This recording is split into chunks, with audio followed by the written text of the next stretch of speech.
Pain does not always arrive with warning. It can slip into a life that seems whole, a life shaped by goodness and built on faith, without any explanation or clear cause.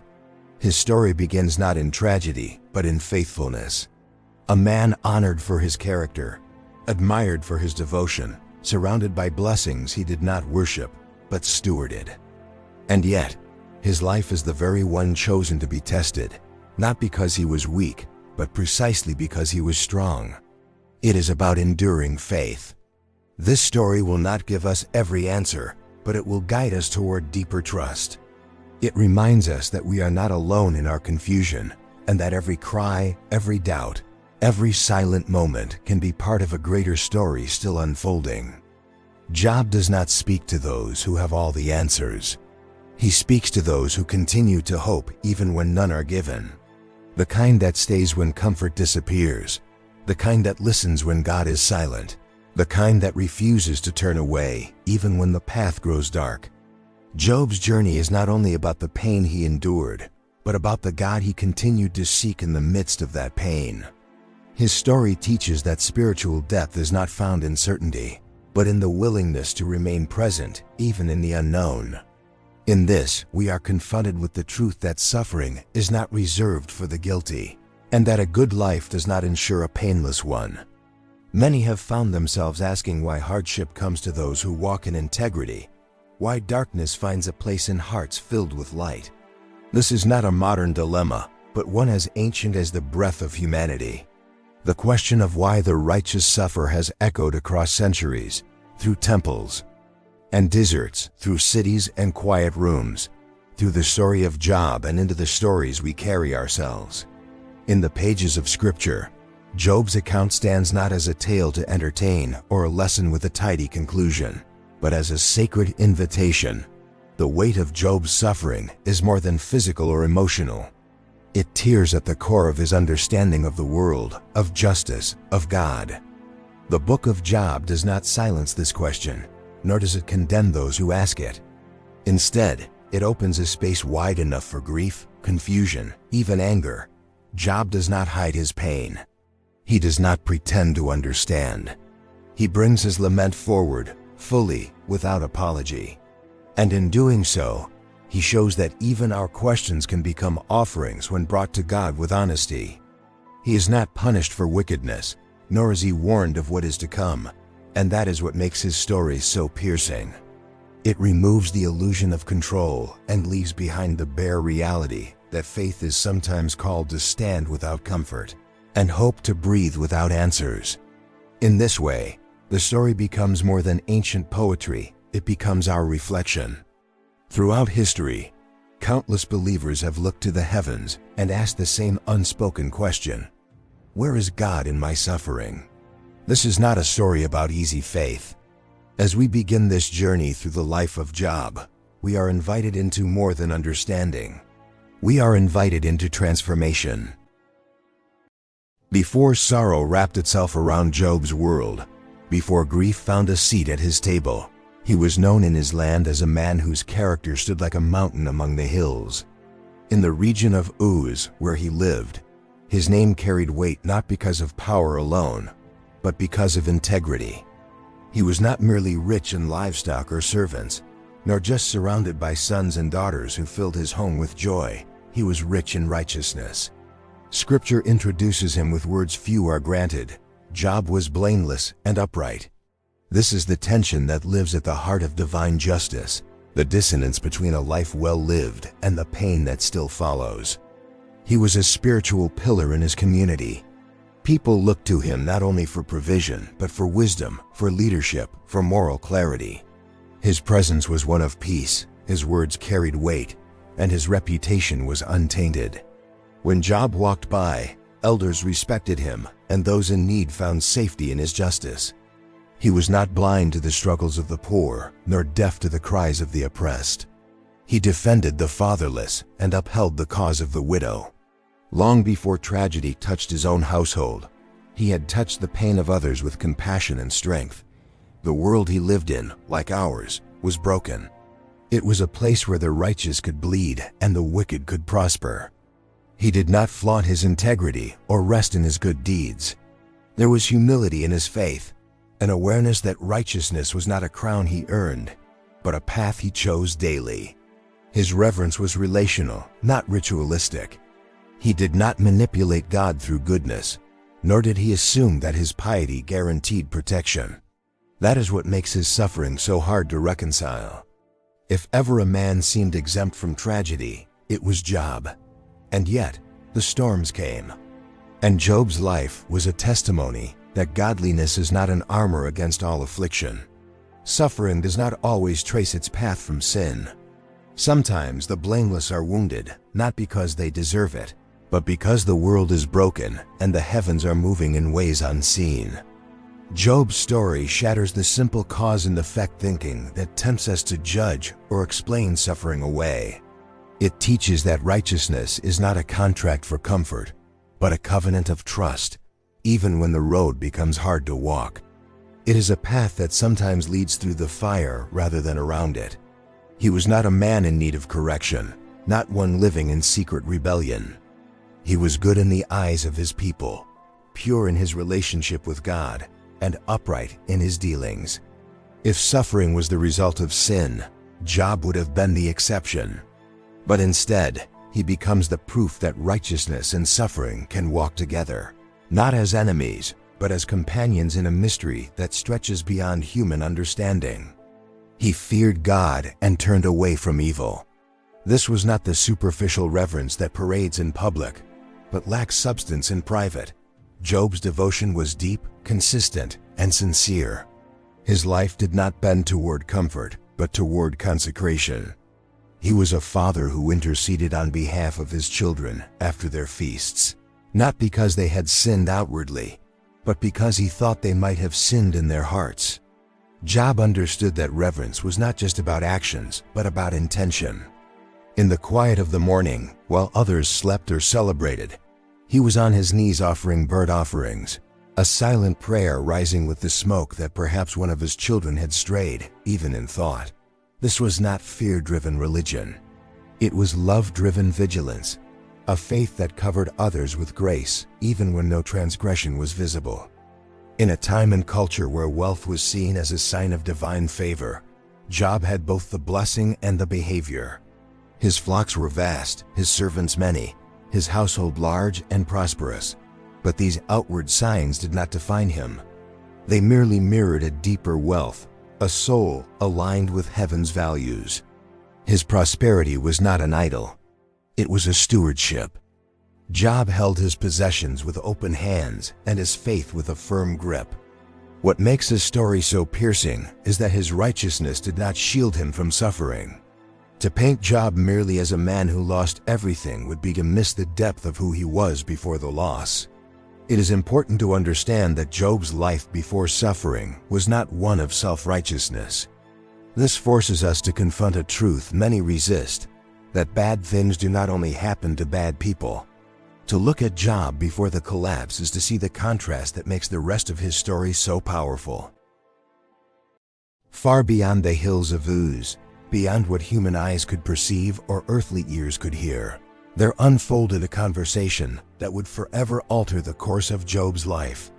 It did not take place in the courts of kings or among the rulers of nations, but in a realm veiled in majesty and mystery, the heavenly courtroom, where divine matters are weighed and eternal truth spoken. In this place, decisions are not made according to the limited logic of humanity, but through the lens of perfect wisdom and unsearchable purpose. His challenge is subtle but sharp. Does Job fear God for nothing?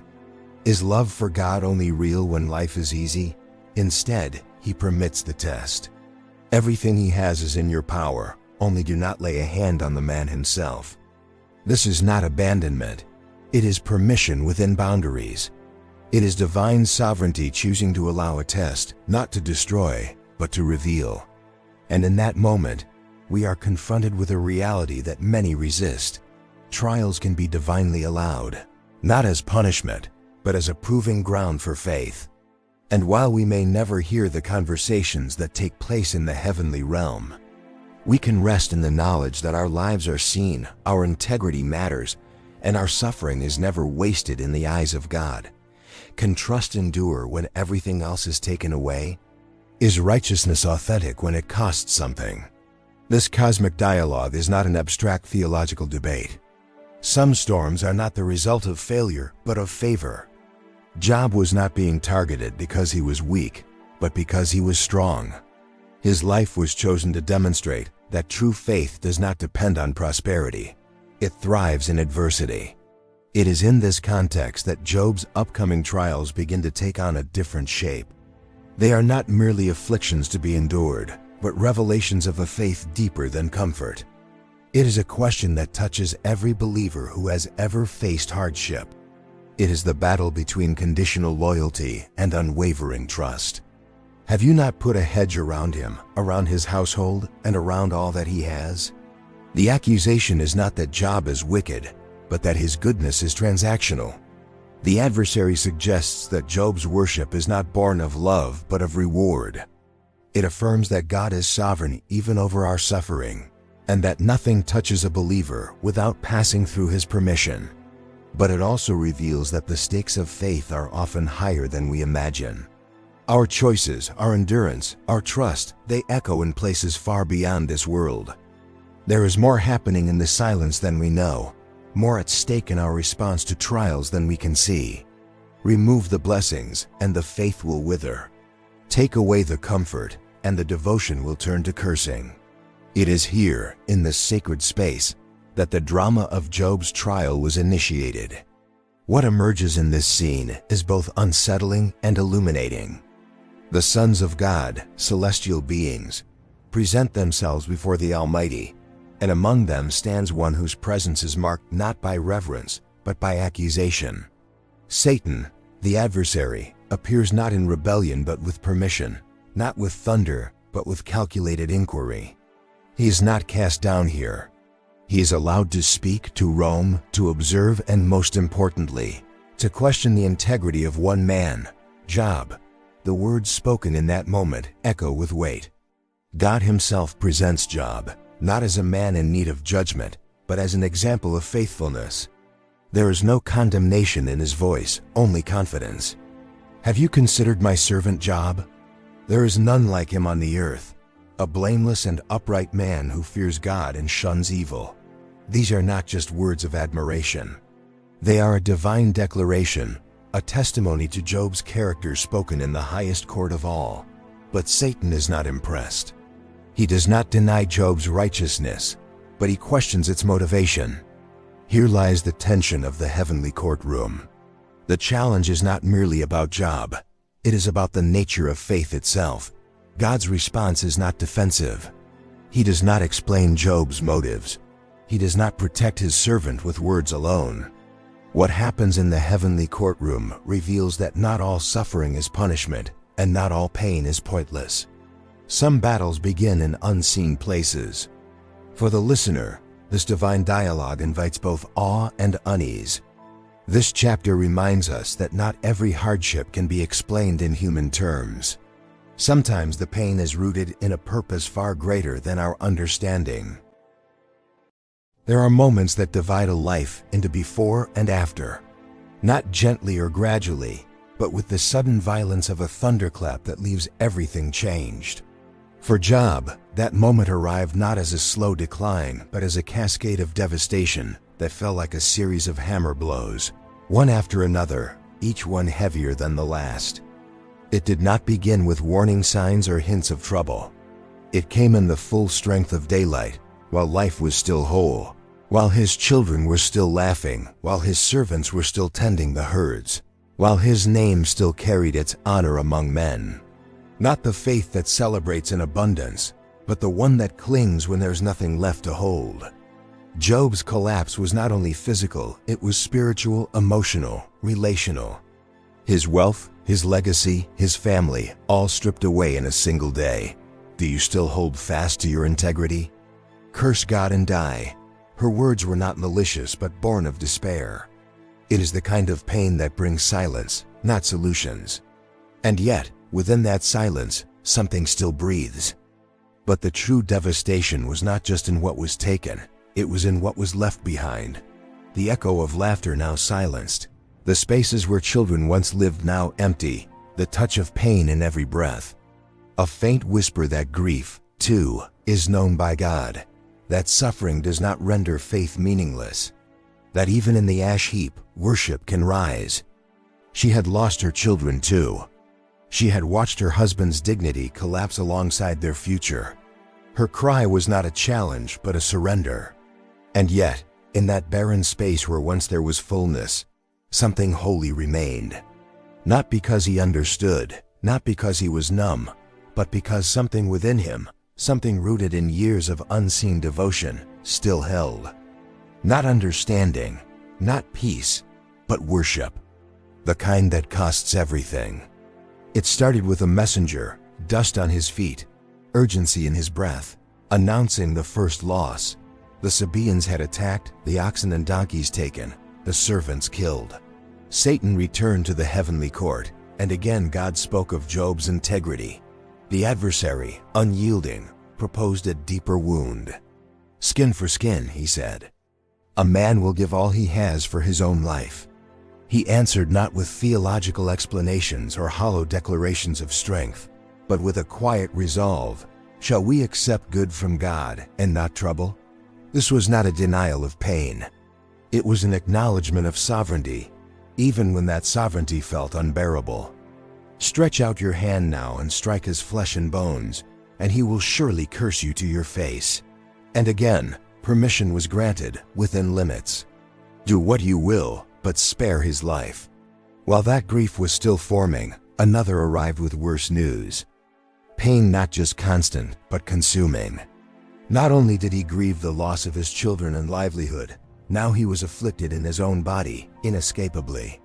Scraping himself with broken pottery, he sat among the ashes, isolated and disfigured, with no relief, no healing, no comfort. Fire from heaven had consumed the sheep and more of the servants. Then came the third, reporting the Chaldeans raiding the camels, cutting down those who served him. 3 waves of loss, each one compounding the one before it, but none yet touching the most sacred part of his heart. And then came the final blow. A wind from the wilderness struck the house where his sons and daughters were feasting, and in a moment the building collapsed. No survivors, no time to say goodbye. No reason. The weight of this news would stagger any soul. Wealth could be rebuilt. Livestock could be replaced. These were not gestures for others to see. They were the outward signs of an inward devastation. He fell to the ground, but not in despair. He worshipped.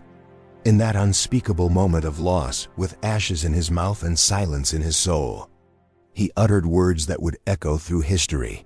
Naked I came from my mother's womb, and naked shall I return.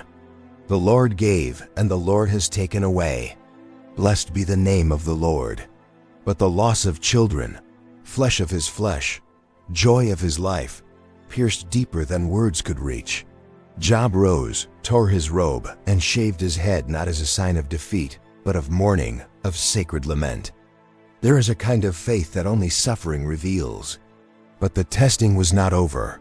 What followed was agony that words can barely hold. Sores broke out on Job's skin, from the soles of his feet to the crown of his head. Even his wife, sharing in the weight of this grief but processing it differently, looked at the ruin of the man she once knew and said. Yet Job did not bend. He did not strike back in anger. He did not curse the heavens. In this collapse there is a strange sacredness. It is not noble suffering dressed in poetic language. It is real. It is raw. What Job experienced was more than loss. It was the unraveling of a life once held secure, the dismantling of every earthly comfort. And yet, through all of it, he did not sin in what he said. He did not charge God with wrongdoing. Long after the messengers stopped coming, after the dust had settled and the wails of mourning faded into heavy quiet, Job remained where suffering had left him, covered in sores, surrounded by silence. Days passed without a word from heaven. The sky, once a source of comfort and reverence, now stretched overhead like a sealed vault. In the whirlwind of loss, there is adrenaline, there is shock, there is grief that roars. But in the aftermath, when nothing changes and the pain does not lift, when each morning arrives just as dark as the night before, then silence becomes its own weight. It was not just Job's body that ached or his heart that mourned. It was his spirit that longed for an answer. Not even an explanation, just a sign that heaven had not turned its face away. There was no vision, no dream, no whisper of comfort from the God he had worshipped with unwavering faith. And it is in this deep and painful quiet that another kind of trial began, one that did not lash the body or crush possessions, but tested the soul in a place no eye could see. In divine silence, there's often something being formed, something hidden and holy taking root. God's voice may not be heard, but his presence is not withdrawn. His cries are not polished or measured. They are raw, filled with anguish and longing. He does not pretend to understand. He does not recite doctrine to comfort himself. He simply aches out loud, speaking into the void, hoping the void will answer. There is nothing Job can do to fix what has been broken. There are no sacrifices he can offer to reverse the loss, no wisdom to untangle the why.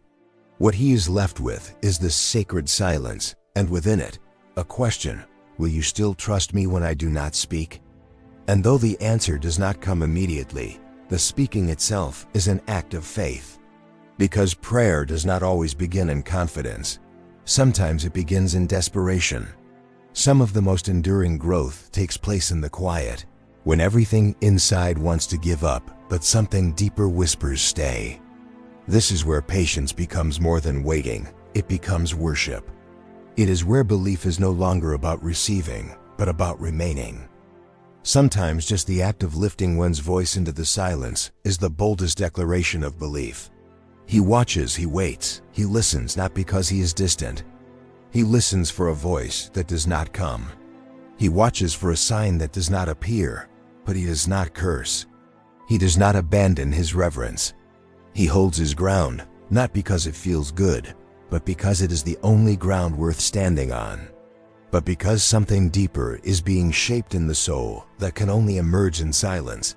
This is not abandonment. This is formation.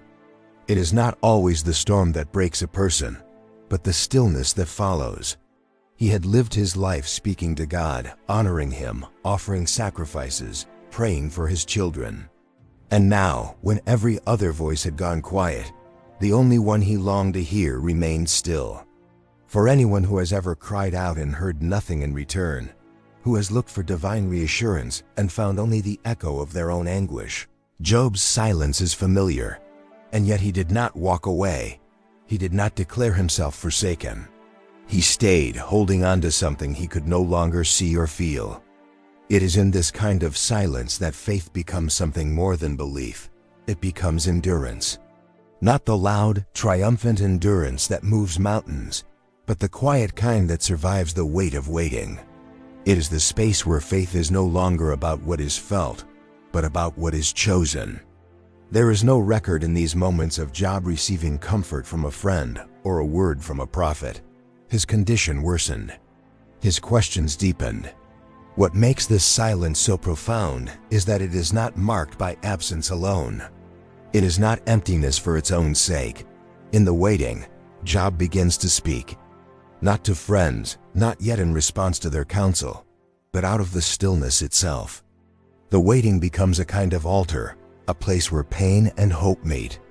It is in these unspoken places that the soul is refined. Not all transformation happens in the presence of miracles. And so Job, in the ash heap, with skin blistered and heart shattered, waits. When word of Job's suffering reached the ears of his friends, 3 men made the journey to see him: Eliphaz, Bildad, and Zophar. Their initial response was one of shared sorrow. From a distance, they did not even recognize him, so disfigured had he become by affliction. What began as empathy gradually turned into interrogation. They did not come to Job with evil intent, nor were they devoid of conviction. He leaned on personal experience and a kind of mystical insight, suggesting that suffering does not come without cause. He implied that Job's pain must be connected to some hidden failing. He was confident, even aggressive, in declaring that Job was actually being spared worse judgment. They had no room for a God who allows suffering without punishment, who tests without condemning. By insisting on simple answers, Job's friends misrepresented the very character of God. They took the sacred and made it mechanical. Their words, instead of lifting Job, drove him deeper into isolation. What he needed was comfort, not correction. What he longed for was understanding, not accusation. Their confidence in doctrine blinded them to the complexity of divine justice. They spoke as if they were insiders to the mind of God, interpreting calamity with confidence, applying theology like a formula to fix what was broken. If anything, God had been merciful. He did not comfort or question, he accused.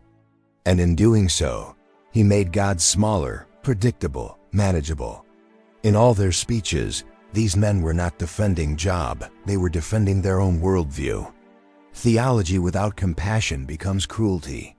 Truth without love becomes a weapon. Do not be quick to speak. Do not assume understanding where there is mystery.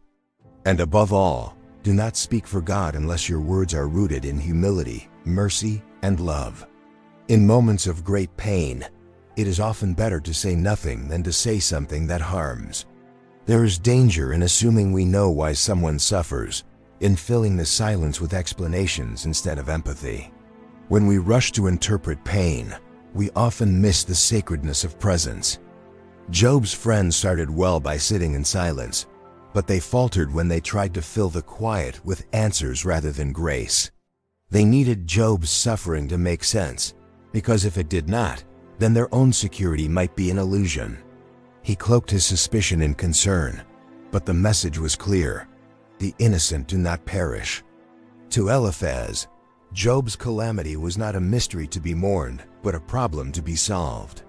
But their words, though clothed in religious language, began to wound rather than heal. If Job's children had died, it must have been because of their sin. If Job was suffering, he should seek God and be pure, and then surely restoration would follow. His theology was transactional: righteousness brings blessing, sin brings suffering. There was no room in his understanding for a righteous sufferer, no space for mystery.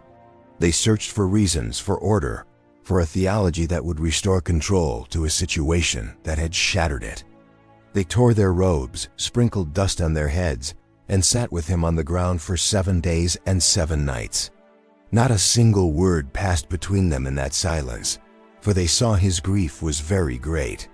In those moments, they did something few know how to do. They were simply present. No advice, no solutions, just presence. But silence does not last forever, and as Job began to speak, first cursing the day of his birth and voicing the full weight of his despair, his friends responded not with continued compassion, but with analysis. Eliphaz was the first to speak. Bildad followed with even sharper words. Zophar spoke with the least restraint. What they failed to see was that their assumptions about God, though clothed in piety, were narrow. But grief is not a puzzle to be solved, and suffering is not always the result of sin. This chapter of Job's story stands as a warning to all who speak in the name of God. For anyone walking alongside the suffering, the lesson is clear. In the shadows of accusation and the silence of heaven, Job's voice did not wither. It rose, not in defiance, but in desperation. His words were not refined or calculated. They surged from a place deeper than logic, flowing from a heart cracked wide open by grief. He spoke of his sleepless nights, of the scorn from those who once respected him, of his sense of abandonment, not only by people but by God himself. He felt fenced in, pursued, broken. One moment he curses the day of his birth, the next he declares, "I know that my Redeemer lives." He does not always make sense, and that is precisely what makes his words so true. He does not try to package his grief into something acceptable. He brings it as it is. And in doing so, he teaches us that God is not offended by our pain. He is not threatened by our questions.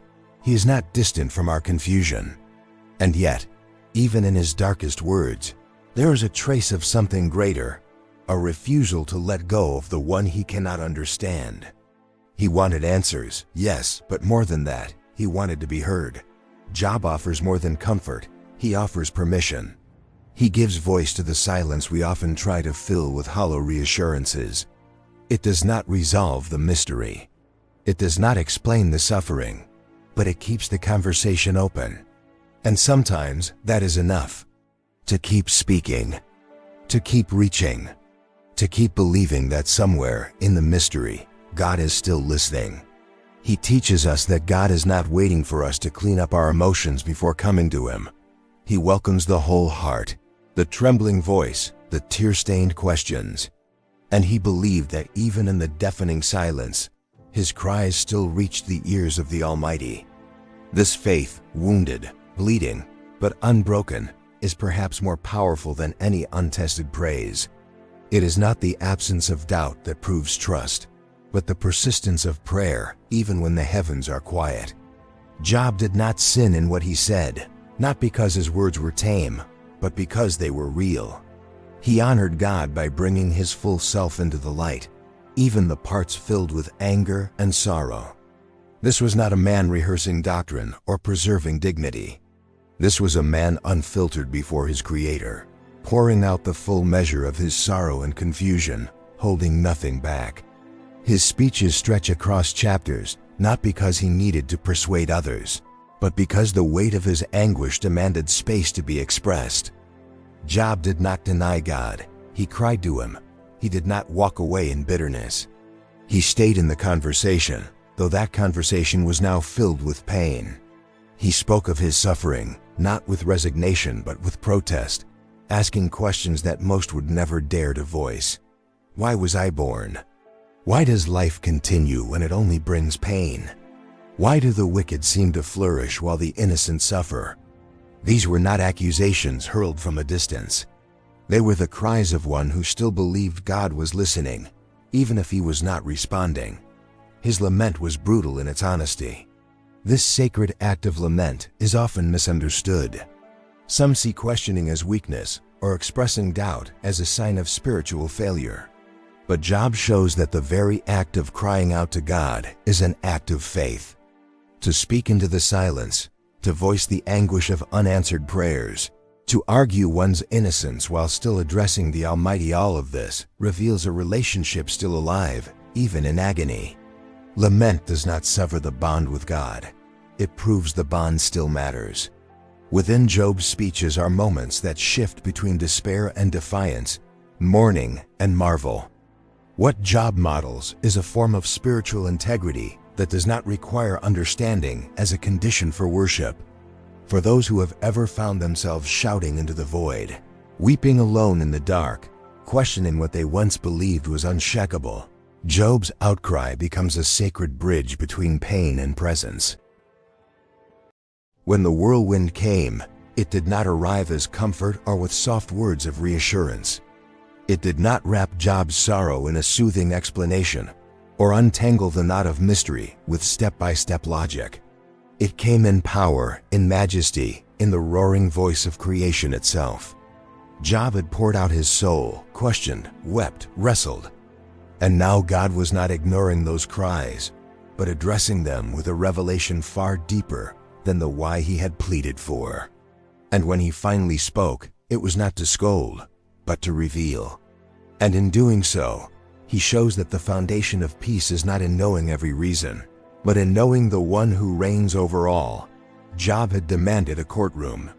What he received was creation. And in it, he found something more enduring than answers. He found God. The whirlwind was not chaos. It was the voice of order, purpose, and design far greater than Job had imagined. But now he sees not just with the eyes of loss, but with the eyes of reverence. He has not received all the explanations he wanted, but he has seen the one he needed. And that vision transforms him. I had heard of you by the hearing of the ear, he says, but now my eyes have seen you. It is not knowledge that has changed him, it is encounter. The questions may still remain, but they are now carried in a presence of glory. He is reminded not of his smallness in a dismissive sense, but in a holy one, that to be human is to be dependent. To not always understand yet, to still be seen and sustained by a God whose wisdom fills every corner of the universe. The questions, though fierce, served a tender purpose: to draw Job out of the ash heap and back into wonder. The answer was not found in explanation, but in encounter. Job had longed to plead his case before God, and now he stood before majesty itself, not a God of human design, not a deity limited by expectation, but the Creator who commands the seas, sets the boundaries of the stars, and feeds the creatures in desolate lands. After all the speeches, all the questions, all the silence, it was not Job who had the final word, but God. God does not just speak of cosmic wonders, He speaks of wild goats giving birth, of the ostrich's strange ways, of the lion's hunger, of the horse's strength. The God who formed galaxies also watches over the details of nature with unsearchable care. This is not detachment. This is intimacy woven into grandeur. And it is here that Job begins to understand that while he does not have control, he is held by the one who does. And when he spoke, the ground did not shift because of answers, it shifted because of awe. God's voice thundered from the storm, not to crush Job, but to lift his gaze. The response was not what many would have expected. There was no apology, no detailed breakdown of heavenly motives, no outline of what had transpired in the courts above. Instead, God asked questions, dozens of them. Where were you when I laid the foundations of the earth? Who marked off its dimensions? Have you ever given orders to the morning or shown the dawn its place? These were not accusations. They were reminders, powerful, poetic revelations of perspective. The divine speech was not meant to belittle Job, to reframe his view. In these divine questions, there's both power and tenderness. What becomes clear is that God never abandoned the conversation. He had been listening all along. The silence was not absence, it was preparation. God does not explain suffering, He reveals sovereignty. He does not remove the mystery, He invites trust. This moment is not about humiliation, it is about perspective. Job had not sinned in his grief, he had spoken rightly in his pain. As the whirlwind quiets and the dust settles, Job's heart is no longer restless. Restoration, when it comes, does not simply return what was lost, it reshapes what remains. It arrives not as a mirror of the past, but as something deeper, forged in fire and tempered by the silence of sorrow, and brought him face to face with a version of himself he had never fully seen. I had heard of you by the hearing of the ear, but now my eye sees you. God commands Job to pray for the friends who had misrepresented him. God blesses Job, not as compensation, but as confirmation that nothing is beyond redemption. It is the awareness of grace. It is the kind of faith that no longer depends on outcomes. The scars remain. The memory of what was lost does not vanish. But they are no longer wounds. They become witnesses to a deeper truth, that suffering did not destroy him, and that God was nearer than he ever imagined. The restoration, then, is not just about wholeness. It is about wisdom. It is not just the return of joy, but the deepening of perspective. Job now lives with eyes open wider than before, not only to the world's brokenness, but to God's presence within it. It is the intimacy with a God who is present even in the silence. Job does not merely regain what he had. He becomes someone new, someone who has seen God, not only in glory but in grief, not only in blessing but in bewilderment. The sheep, the camels, the oxen all are restored in greater number. Children are born, 3 daughters and 7 sons, and the daughters are named. An unusual honor in ancient texts, signaling that this new chapter is not just a repetition of the old. These daughters are described as the most beautiful in the land, and they receive an inheritance alongside their brothers. In this seemingly small detail, we see that even the social norms of Job's time are transformed in the wake of his restoration. What was broken has not only been rebuilt, it has been reimagined. It is a moment of divine irony. Those who spoke most confidently about God now depend on the intercession of the one they had accused. Job, still marked by suffering, is called to stand in the gap on behalf of those who added to his pain. And he does. He prays. He forgives. And in that act, we see the real depth of healing, because true restoration always involves the heart. He had always been faithful. He had always honored God, but now his relationship was no longer based on reverence alone. It had become intimacy. No longer was God an idea to be worshipped from afar, but a presence that had met him in the ashes, in the confusion, in the questions no one else dared to answer. His understanding of God was no longer secondhand. It was born of personal encounter. Through the fire of loss, through the counsel of misguided friends, through the silence and eventually the storm of God's voice, Job emerged not only humbled, but awakened. He had walked through a season where every support was removed, every assumption tested. And in that holy deconstruction, something eternal had been planted. When the turning point in Job's story unfolds, it is easy to focus on the abundance that follows the doubling of his livestock, the birth of more children, the restoration of wealth and honor. But to do so alone would miss the truest miracle that took place, not in the rebuilding of what was external, but in the rebirth of Job's inner life. What suffering had stripped away was not just possessions. It had unraveled Job's certainties, exposed the fragile threads of theological simplicity. Job's words after encountering God reveal the depth of that transformation. The restoration begins, surprisingly, not with possessions or health, but with forgiveness. Only after this act of intercession does the tide begin to shift. Yet even with all this abundance, the most enduring treasure Job carries is invisible. This is the paradox of restoration in the divine sense. It does not erase the past or pretend the pain never happened. To speak of Job is not simply to recount a story from the past. It is to open a window into the human condition and find that its winds still blow through our present lives. His integrity did not prevent the storm. His righteousness did not avert the loss. Yet through every wound, every cry, every unanswered question, he held to something deeper than understanding. He held to the belief that God was still there. Even when heaven seemed quiet, even when his body failed him, even when his closest companions misunderstood him, Job did not walk away from the conversation. That perseverance is not weakness, it is worship. Let his persistence remind you that your cries are not wasted, your faith is not in vain, and your pain has not gone unnoticed. Your story, like Job's, is still being written. And the same God who met him in the whirlwind will meet you in yours. His journey, shaped by sorrow and sanctified by grace, becomes a mirror for every soul that has ever trembled under the weight of suffering and searched for meaning in the silence. If this message has touched your heart, we invite you to subscribe to our channel, like this video, and leave a comment sharing your thoughts or your own story of faith and endurance. And please, share this video with someone you love, someone who might need a reminder that even in suffering, they are not alone. Let Job's story be a light for others, just as it has been for us. There is a holiness in the ash heap, a sacred ground beneath every broken heart.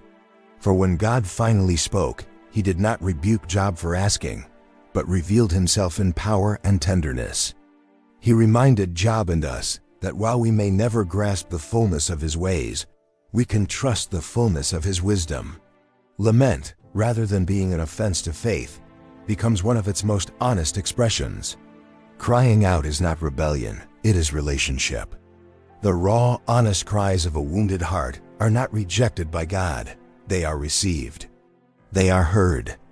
And in his own time, they are answered, not always with solutions, but always with presence. His pain is not confined to the pages of ancient scripture. It lives on in hospital rooms, in sleepless nights, in whispered prayers that go unanswered. But just as his anguish is familiar, so too is the possibility of redemption.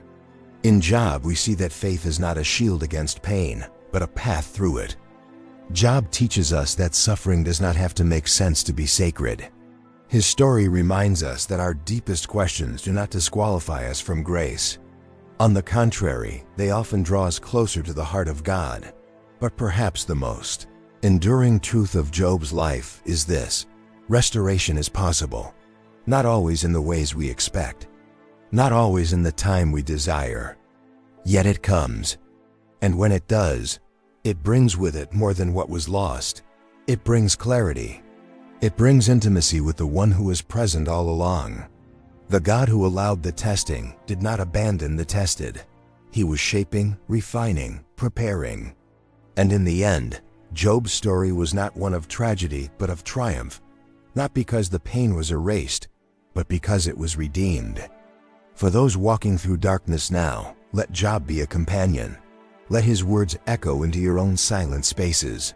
Thank you for joining us on this journey through the story of Job.